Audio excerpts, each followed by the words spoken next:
Regresamos aquí a Fórmula Financiera y tenemos en la línea a Gonzalo Hernández Licona. Él es el secretario ejecutivo del Coneval. ¿Cómo estás, Gonzalo? Muy buenas noches.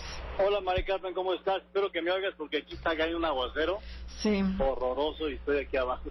¿Aquí es el sur o el norte? ¿Dónde andas? El sur, sí. No, aquí en San Ángel está espantoso. No ha dejado de llover en el sur. Sí, está tremendo, qué bárbaro. Esperemos que traigas chalupa.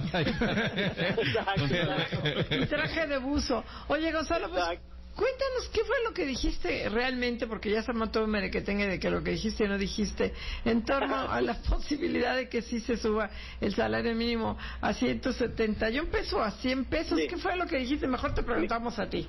Sí. Mira, hemos platicado con ustedes hace ya tiempo, Mari Carmen, si lo recuerdas, sobre el salario mínimo. Y lo que hemos dicho es que el salario mínimo en México ha estado rezagado por muchos años, ¿no? Por muchos años realmente se le dio un bajón y luego pues, se quedó bastante fijo en términos reales. Y solamente hasta hace poquito se ha incrementado el salario mínimo por arriba de la inercia de los 4%, 3.5%. Entonces ha habido incrementos, pero sigue estando muy bajo. Y sí creemos en el Coneval, desde antes de la elección incluso, que era factible incrementarlo. De hecho, platicando con la Secretaría del Trabajo, pensamos que era una posibilidad ahora a mediados de año. No se concretó, pero sí se podía incrementar un poco más. Y la fórmula de incrementarlo, Mari Carmen, la que ha hecho el gobierno en los últimos 2 años, me parece una fórmula bien interesante porque una parte es en porcentaje, se incrementa 4% en porcentaje, y otra parte es en pesos absolutos, es decir, 5 pesos, 6 pesos, 4 pesos, con lo cual el incremento en porcentaje pues puede ser una guía para el resto de los salarios, y el extra no es en porcentaje, Dios, no se interpreta como porcentaje, pero sí solamente en absolutos. Y esa fórmula lo que ha permitido en el pasado reciente es aumentar el salario mínimo más de lo inercial, mucho más de lo inercial, sin que esto repercuta ni siquiera en los salarios adicionales, y por supuesto no hubo repercusión y no ha habido en la inflación, y mucho menos en el tema de desempleo. Entonces decimos, poder llegar en el corto plazo a 100 pesos fue lo que dijimos, no dijimos 171, dijimos 100 pesos en el corto plazo. Creemos factible si se sigue utilizando la fórmula, una parte porcentaje y una parte en incrementos absolutos. Entonces, eso podría recuperar el salario mínimo, y además entendiendo, Mari Carmen, otra cosa bien importante que también dijimos, que reducir la pobreza no solamente es un tema del salario mínimo. El salario mínimo es una parte de la historia, es una forma de decir, oigan, no quisiéramos nadie en México que la gente asalariada que menos gana, pues gane muy poquito. La otra parte de la historia, pues sigue siendo, como en cualquier parte del mundo, la productividad, la generación de empleos, el crecimiento económico, que eso es lo que le da el crecimiento a los salarios de manera sostenida. Eso fue lo que dijimos, Mari Carmen. Gracias. Gonzalo, ¿cómo estás? Te saluda Marco Antonio Mares, muy buenas noches. Hola, Marco, ¿cómo estás? Qué gusto saludarte. Igualmente, Gonzalo, creo que es bien importante porque luego parece que las declaraciones que se realizan se extrae algún punto y pareciera que está fuera de contexto, y aquí es bien importante mencionar que el crecimiento económico sí es un elemento indispensable para la mejoría de pues las personas. En ese sentido, yo te preguntaría, ¿cómo explicar que con el reducido crecimiento económico que hemos tenido, se ha visto, independientemente de que ha sido muy menor el crecimiento, en virtud del control de la inflación, la mejoría en el poder adquisitivo de algunos segmentos de población económicamente débil? Mira, lo que vimos, y con los datos que nosotros publicamos con la fuente del INEGI, que proviene de encuestas de empleo, lo que hemos dado cuenta efectivamente es que entre el 2014 y el 2016, que la inflación fue muy baja, y también en el 2018, que la inflación ha estado bajando, en esos dos periodos La inflación ha jugado un papel importante en mejorar el poder adquisitivo de los ingresos laborales, básicamente porque la carrera de los salarios le gana a la carrera de los precios. Entonces, cada vez que tenemos inflaciones muy bajas en México, vemos ese efecto.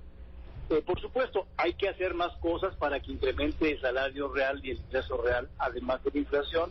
La productividad es una de ellas, pero sí es un factor bien importante la inflación. Cuando en 2017 la inflación se nos fue al doble de lo que teníamos antes, al 6.8, 6.9, lo que vimos en 2017 fue una reducción del poder adquisitivo del ingreso. Entonces sí es bien importante, como tú bien lo dices, Marco, que la inflación la mantengamos a raya, porque eso nos da pues, un buen respiro en el poder adquisitivo de los ingresos. Sí, así es, Gonzalo. Te saluda José Yuste. ¿Cómo estás? ¿Cómo te va, Gonzalo? Hola, Pepe, ¿qué tal? Un abrazo. Un fuerte abrazo. Oye, Gonzalo, sobre este tema, obviamente también se requiere, sí, cuidando la inflación, como bien lo indicas. El tema es cuidar la inflación porque siempre le va a ganar. Si crece la inflación, crece siempre más que los salarios. Cuidando la inflación, pero desde luego también con otro acuerdo institucional.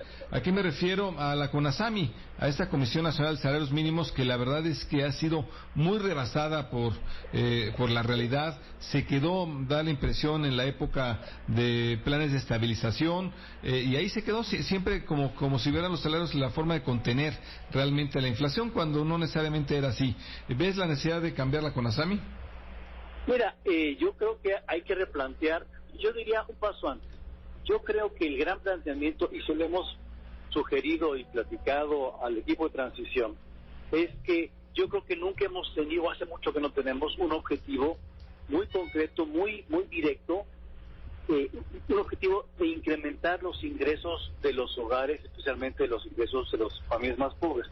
Ese objetivo no ha estado muy patente, no ha estado muy presente. Y tan no ha estado que si tú ves el ingreso promedio de los hogares entre el 92 y el 2016, prácticamente es el mismo. Y no podemos bajar la pobreza si los ingresos no se incrementan. Entonces, sí, plantearse como objetivo el incremento del ingreso de las familias en general y las familias más pobres en particular, creemos que debe ser un objetivo importante. Es evidente que eso para hacerlo se requiere una combinación, y ya decíamos, de productividad creciente, de crecimiento económico, de generación de empleos y una parte de crecimiento del salario mínimo. Entonces, me parece que si la CONASAMI y la Secretaría del Trabajo y el gobierno en su conjunto nuevo se plantearan el objetivo de incrementar los ingresos de manera sana, de manera responsable, entonces me parece que la CONASAMI podría jugar un papel diferente, y las reglas del juego son diferentes para tener ese elemento como algo fundamental del país en los siguientes 6 años, 12 años, ¿no?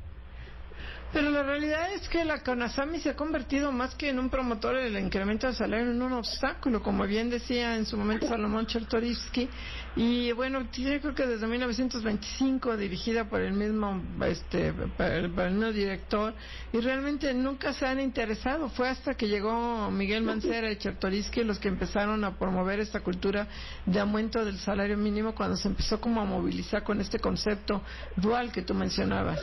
Mira, Basilio lo conozco bien, me cae bien en lo personal, es una persona que estimo, pero ciertamente parecería que ahí, dependiendo del son que toquen las autoridades de la Secretaría del Trabajo, depende del son que toque el Banco de México y Hacienda, como que la CONASAMI pues determina lo que hay que hacer, ¿no? Yo me acuerdo muy bien cuando llegó Carlos Abascal a la Secretaría del Trabajo. Yo era parte de un grupo académico por parte de la CONASAMI, digo, por externo, pero académico, yo estaba en el ITAM, y Carlos Abascal, la verdad, llegó con el objetivo de que el salario mínimo no siguiera cayendo. Y si tú ves las gráficas del salario mínimo real, básicamente cuando llega Abascal, el salario mínimo real deja de bajar, porque el secretario pues tenía la intención de ya no seguir minando ese objetivo. No es que lo haya subido mucho, es que ya dejó de bajar. Por lo tanto, sí depende mucho de las autoridades y la CONASAMI pues sí le hace mucho caso a las autoridades como vengan los acuerdos.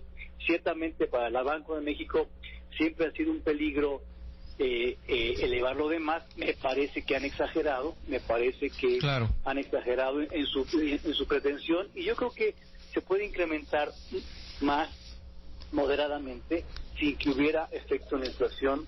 Pues ahí está la información. Gracias. Gonzalo Hernández Licona, secretario ejecutivo de Coneval. Muchísimas gracias por la entrevista, Gonzalo. Muchas gracias, un abrazo a todos. Gracias. Vamos a un corte, regresamos.